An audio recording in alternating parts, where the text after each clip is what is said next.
വിരുന്നിൻ്റെ team ഇപ്പോഴുള്ളത് മലപ്പുറം ജില്ലയിലെ കൊണ്ടോട്ടി എന്ന സ്ഥലത്താണ്. കൊണ്ടോട്ടിയിൽ എത്തുമ്പോൾ എല്ലാവർക്കും അറിയാവുന്ന വലിയൊരു യുനാനി കേന്ദ്രമുണ്ട്, നിഅമത്ത് യുനാനി ഹോസ്പിറ്റൽ. നിഅമത്ത് യുനാനി ഹോസ്പിറ്റലിൻ്റെ ചീഫ് ഫിസിഷ്യനായ ഡോക്ടർ അഹമ്മദ് മുഹിയുദ്ദീനാണ് ഇന്നത്തെ നമ്മുടെ അതിഥി. അദ്ദേഹത്തെ വളരെ ആദരപൂർവ്വം സ്വാഗതം ചെയ്യാൻ വരുന്നതിലേക്ക്. ഡോക്ടർ നമസ്കാരം. നമസ്കാരം.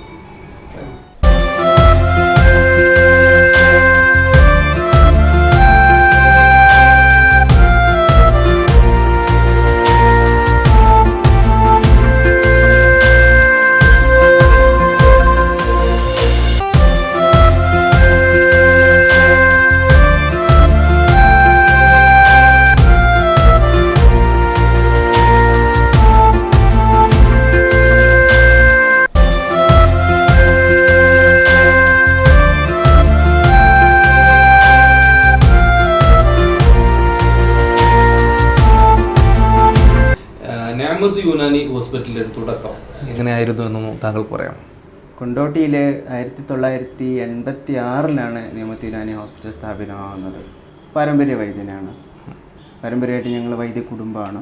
അങ്ങനെ ഇതാദ്യം ഞങ്ങളുടെ നാട്ടിൽ തന്നെ പെരുവള്ളൂർ നാട്ടിലായിരുന്നു ഉണ്ടായിരുന്നത്. പിന്നെ അത് കൊണ്ടോട്ടിയിലേക്ക് ഷിഫ്റ്റ് ചെയ്തു. സാധാരണ പച്ചമരുന്നുകൾ ഉപയോഗിച്ചിട്ടുള്ള ചികിത്സയായിരുന്നു ചെയ്തിരുന്നത്. അപ്പോൾ അത് യുനാനി മാത്രമുള്ള ചികിത്സാ രീതിയായിട്ടുണ്ട്. പിന്നെ ഞങ്ങൾക്ക് നിയമത്തിന് മാത്രമായിട്ടുള്ള ചില ചികിത്സാ രീതികൾ അത് ഞങ്ങൾ യുനാനി ട്രീറ്റ്മെൻറ്റിൽ കൂടെ ഇതും കൂടെ അഡീഷണൽ കൊടുക്കുമ്പോഴാണ് ഇവർക്ക് ഒന്നുകൂടി സംതൃപ്തിയും സന്തോഷം ഉണ്ടാകുന്നത്. പെട്ടെന്നുള്ള റിസൾട്ടും അങ്ങനെയാണ് വരുന്നത്. ശരി, ഇതിൻ്റെ ചികിത്സാ രീതികളെക്കുറിച്ചും ഒന്ന് പറഞ്ഞാൽ ഉപകാരമായിരിക്കും. തികച്ചും പ്രകൃതിദത്തമായ മരുന്നുകൾ ഉപയോഗിച്ച് ഉള്ള ചികിത്സയാണ് യുനാനിയിലുള്ളത്. എസ്പെഷ്യലി ഇതിൽ 90% പച്ചമരുന്നുകൾ മാത്രമാണ് ഉപയോഗിക്കുന്നത്. അതും നമ്മൾ സാധാരണ ജീവിതത്തിൽ നിത്യജീവിതത്തിൽ ഉപയോഗിക്കുന്ന നമ്മൾ ഭക്ഷണത്തിൽ വരുന്ന മരുന്നുകൾ വളരെ കൂടുതലായിട്ട് യുനാനിയിൽ ഉപയോഗിക്കുന്നുണ്ട്. അതുകൊണ്ട് ഇതിൻ്റെ പാർശ്വഫലങ്ങൾ വളരെ കുറവായിരിക്കും. പിന്നെ യുനാനിയുടെ ഫിലോസഫി, യുനാനിയുടെ തിയറി ശരിക്കും ഈ രോഗകാരണങ്ങളെ തന്നെ മുഴുവനായിട്ട് ഇല്ലാതാക്കുന്ന രീതിയിൽ വളരെ ഫാസ്റ്റായിട്ട് എഫക്റ്റീവാകുന്ന രീതിയിലാണ് ഉള്ളത്. അതുകൊണ്ട് യുനാനി ചികിത്സ കുറച്ച് വളരെ ഫാസ്റ്റാണ്.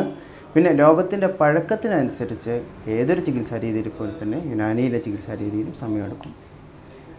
അക്യൂട്ട് കേസസ്, അതായത് അടുത്ത പുതിയ രോഗങ്ങൾ വളരെ ഫാസ്റ്റിൽ ഇത് നമുക്ക് ശരിയാക്കാൻ എടുക്കാൻ പറ്റും. ഏത് രോഗങ്ങളാണെങ്കിലും. ശരിക്കും യുനാനി ഇന്ത്യൻ ഒറിജിൻ അല്ല, ഇത് ഗ്രീസ് ഒറിജിനാണ്. അതുകൊണ്ട് ലോകത്തിൻ്റെ മിക്കവാറും ഭാഗങ്ങളിൽ ഇപ്പോഴും യുനാനി ചികിത്സാ രീതി ഉണ്ട്. ഗ്രീക്ക് മെഡിസിൻ, ഇസ്ലാമിക് മെഡിസിൻ എന്നൊക്കെ പല പേരിലുണ്ട്. യുനാനി ചികിത്സയുണ്ട്. ഹിപ്പോക്രേറ്റ്സ് സ്റ്റാർട്ട് ചെയ്ത ഒരു യുനാനി സിസ്റ്റമാണ് യുനാനി സിസ്റ്റം. ആയുർവേദം ഇന്ത്യയിൽ തന്നെ ഒറിജിൻ ചെയ്ത് ഇന്ത്യയിലുള്ള ഒരു സിസ്റ്റമാണ്. എസ്പെഷ്യലി കേരളത്തിൽ തന്നെയാണ് ഇതിൻ്റെ ആയുർവേദത്തിൻ്റെ മുഖ്യമായിട്ടുള്ള സംഭവങ്ങളൊക്കെ നടക്കുന്നത്. പിന്നെ ബയോഫിസിക്സ് ബേസ്ഡ് ചികിത്സാ രീതിയാണ്. അലോപ്പതി ബയോ കെമിസ്ട്രി ബേസ്ഡ് ആണ്. ബയോഫിസിക്സ് എന്ന് പറഞ്ഞാൽ ശരീരത്തിലുണ്ടാകുന്ന ഫിസിക്കൽ ചേഞ്ചസ്, കളർ ചേഞ്ചസ്, അല്ലെങ്കിൽ ചൂട്, തണുപ്പ്, ഈർപ്പം, ഇതുപോലെയുള്ള ഞാൻ നേരത്തെ പറഞ്ഞു ചതുർഭുതങ്ങളുടെ കാര്യം, ഇതുപോലെ 4 കാര്യങ്ങളുടെ ബേസിലാണ് യുനാനിയിൽ രോഗചികിത്സ. പ്രധാനമായിട്ടും പൾസ് റീഡിംഗ് ആണ് യുനാനിയുടെ ഒരു രോഗനിർണയത്തിൻ്റെ പ്രധാന ഘടകം. നിഅമത്ത് യുനാനി കേന്ദ്രത്തിൻ്റെ പ്രധാന പ്രവർത്തനങ്ങൾ, ഇപ്പോഴുള്ള പ്രവർത്തനങ്ങൾ എങ്ങനെയാണ് പോകുന്നത്, അതിനെക്കുറിച്ച് താങ്കൾ തന്നെ ഒന്ന് പറഞ്ഞു. ഏകദേശം 30 വർഷത്തോളമായി യുനാനി ഹോസ്പിറ്റൽ, നിഅമത്ത് യുനാനി ഹോസ്പിറ്റൽ കൊണ്ടോട്ടിയിൽ പ്രവർത്തനം തുടങ്ങിയിട്ട് 1985-86 കാലഘട്ടത്തിൽ എൻ്റെ ഉപ്പ PM അലവിക്കുട്ടി വൈദ്യർ എന്ന അവരാണിത് സ്റ്റാർട്ട് ചെയ്യുന്നത്. അതിനുശേഷം 20 വർഷത്തോളം ഉപ്പ തന്നെയായിരുന്നു റൺ ചെയ്യിച്ചിരുന്നത്. ഉപ്പ ഒരു പാരമ്പര്യ വൈദ്യനായിരുന്നു, സിദ്ധ യുനാനി വൈദ്യനായിരുന്നു. അങ്ങനെ 2007 ഉപ്പ മരിച്ചു. അതിനുശേഷം എളാപ്പ, അതായത് ഉപ്പരനിയനാണ് യുനാനി ഹോസ്പിറ്റലിൻ്റെ മാനേജ് ചെയ്യുന്നത്.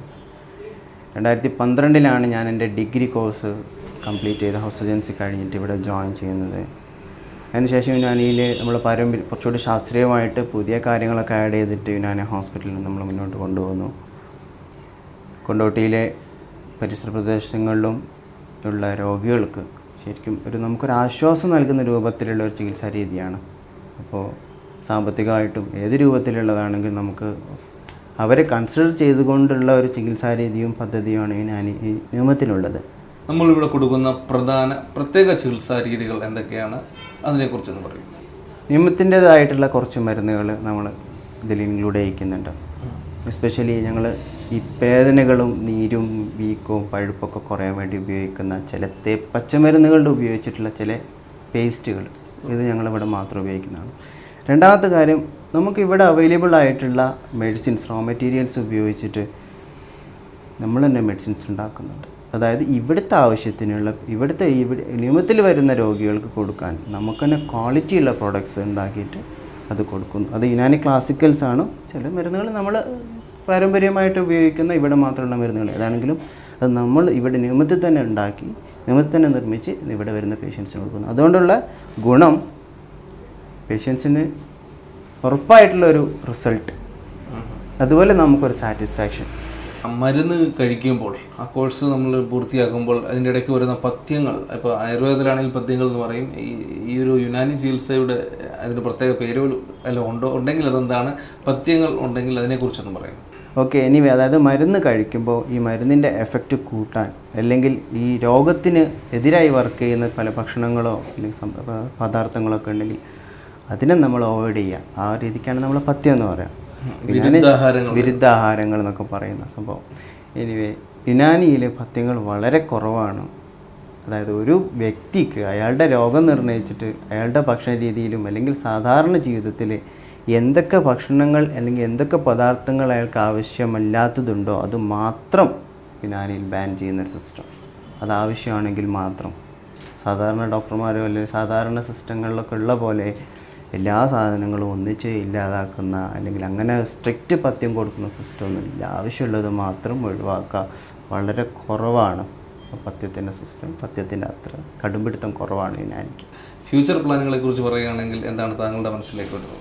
ഭാവിയിൽ നിയമത്ത് യുനാനി ഹോസ്പിറ്റലിന് നല്ലൊരു ഹോസ്പിറ്റൽ, സമൂഹത്തിൽ ഏത് തുറയിൽപ്പെട്ട ആൾക്കാർ വന്നാലും അവർക്ക് അനുയോജ്യമായിട്ടുള്ള ചികിത്സ കൊടുക്കാൻ പറ്റുന്ന ഒരു ഹോസ്പിറ്റൽ അല്ലെങ്കിൽ ഒരു എന്താ പറയുക, വലിയൊരു സംരംഭം അത് തുടങ്ങണം. അതിലേക്ക് എത്തണം. ഞങ്ങളതിൻ്റെ ഓരോ സ്റ്റെപ്പുകൾ കയറിക്കൊണ്ടിരിക്കുകയാണ്. അപ്പോൾ ഇത്രയും സമയം ഞങ്ങളുടെ പ്രേക്ഷകരുമായി സംവദിക്കാൻ സമയം കണ്ടെത്തിയതിൽ ഞങ്ങളുടെ ഹൃദയംഗമായി നന്ദി അറിയിക്കുകയാണ്. Thank you very much. Thank you. Ashraf വൈദ്യൻ, എങ്ങനെയായിരുന്നു നേമത്ത് യുനാനി ഒരു ഹോസ്പിറ്റലിൻ്റെ തുടക്കം? അന്നത്തെ കാലഘട്ടത്തിൽ 30 വർഷത്തോളമായി എന്നാണ് നമുക്ക് അറിയാൻ സാധിച്ചിരിക്കുന്നത്. അതിനെക്കുറിച്ചൊന്ന് പറയാമോ? 86-ലാണ് ഇത് അരവിക്കുട്ടി വൈദ്യർ സ്ഥാപിച്ചത്. എൻ്റെ ജ്യേഷ്ഠനാണ്, ഡോക്ടറുടെ പിതാവാണ്. 86-ൽ കൊണ്ടോട്ടി ടൗണിലാണ് ഇത് സ്ഥാപിച്ചത്. 4 വർഷം അവിടെ പ്രവർത്തിച്ചതിന് ശേഷം അവിടെ ഒരു സെക്ടർ റൂം ആയതുകൊണ്ട് സൗകര്യം കുറവായി. അങ്ങനെ കുറുപ്പത്ത് അങ്ങാടിയിലേക്ക് ഒരു വാടക വീട്ടിലേക്ക് അത് മാറ്റി. 90-ൽ 94 വരെ അവിടെ ഞങ്ങൾ അഡ്ജസ്റ്റ് ചെയ്ത് ട്രീറ്റ്മെൻറ്റ് നടത്തി. 94-ൽ ഈ ബിൽഡിംഗ് ഞങ്ങൾ സ്വന്തം വില കൊടുത്ത് വാങ്ങി. 94-ലാണ് ഈ ബിൽഡിങ്ങിലേക്ക് ഇത് മാറ്റിയത്. മാറ്റിയ സമയത്ത് ഇതൊരു വീടാണ്. ആ വീടിൻ്റെ ആ രൂപത്തിൽ തന്നെയായിരുന്നു ഇതുണ്ടായിരുന്നത്.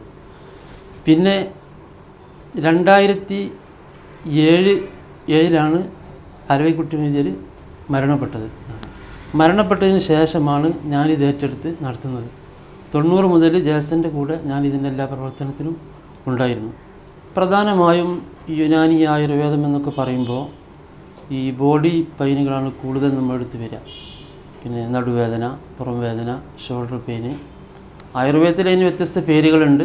സാധാരണ ആളുകൾക്ക് മനസ്സിലാകുന്ന രൂപത്തിലുള്ള പേരാണ് ഞാൻ പറഞ്ഞത്.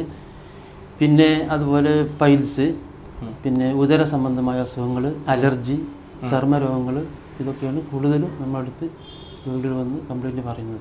എല്ലാത്തരം രോഗങ്ങൾക്കും ഞങ്ങൾക്ക് ചികിത്സ കൊടുക്കുന്നുണ്ട്. പക്ഷേ കൂടുതലും വരുന്നത് ഞാൻ നേരത്തെ പറഞ്ഞതുപോലെ ഈ നടുവേദന, പിന്നെ നീ ജോയിൻ്റ് പെയിന്, ആർത്രൈറ്റിസ്, പിന്നെ ഷോൾഡർ പെയിന്, ഇങ്ങനെയുള്ള രോഗങ്ങളാണ് കൂടുതൽ വരുന്നത്. അതുപോലെ നമ്മുടെ അടുത്ത് വരുന്ന മറ്റ് രോഗങ്ങൾ പൈൽസ്, ഉദര രോഗങ്ങൾ, ചർമ്മ രോഗങ്ങൾ, അലർജി രോഗങ്ങൾ, ഇതാണ് കൂടുതൽ വരുന്നത്. താങ്കളുടെ കുടുംബത്തിൽ അറിയാനുള്ളത് കുടുംബവിശേഷങ്ങളെ കുറിച്ചും ഈ ഒരു അവസരത്തിൽ പറഞ്ഞ ഉപകാരമാണ്. കുടുംബത്തിൽ ഇപ്പോൾ നാഥനായിട്ട് ഞാൻ തന്നെയാണുള്ളത്. ഉമ്മ ജീവിച്ചിരിപ്പുണ്ട്, ബാപ്പ, ജ്യേഷ്ഠന്, അതുപോലെ ഒരു പെങ്ങൾ, എല്ലാവരും മരണപ്പെട്ടു പോയി. പിന്നെ ഒരേളാപ്പ ജീവിച്ചിരിപ്പുണ്ട്. പിന്നെ ഈ 2 വർഷം മുമ്പ് വരെ ഈ രണ്ട് കുടുംബത്തിൻ്റെയും ബാധ്യത ജ്യേഷ്ഠൻ്റെ മരണശേഷം ഞാൻ തന്നെയായിരുന്നു എനിക്ക് നേരെ ഉണ്ടായിരുന്നത്. ഡോക്ടർ വന്ന് ഒരു ജോലിയൊക്കെ ആയതിൻ്റെ ശേഷം ഇപ്പോൾ വലിയ ബാധ്യതകളൊന്നുമില്ല. സന്തോഷകരമായിട്ട് മുന്നോട്ട്. എന്തായാലും ഇത്രയും സമയം കണ്ടെത്തി ഞങ്ങളുടെ പ്രിയപ്പെട്ട പ്രേക്ഷകരോട് സംസാരിച്ചതിലും യുനാനി ചികിത്സയുടെയും അതുപോലെ നേമത്ത് യുനാനി കേന്ദ്രത്തെക്കുറിച്ചുള്ള പ്രവർത്തനങ്ങളും പറഞ്ഞതിലും അഷ്റഫ് വൈദ്യർക്ക് ഞാൻ ഹൃദയംഗമായി നന്ദി അറിയിക്കുകയാണ് ഈ അവസരത്തിൽ. Thank you.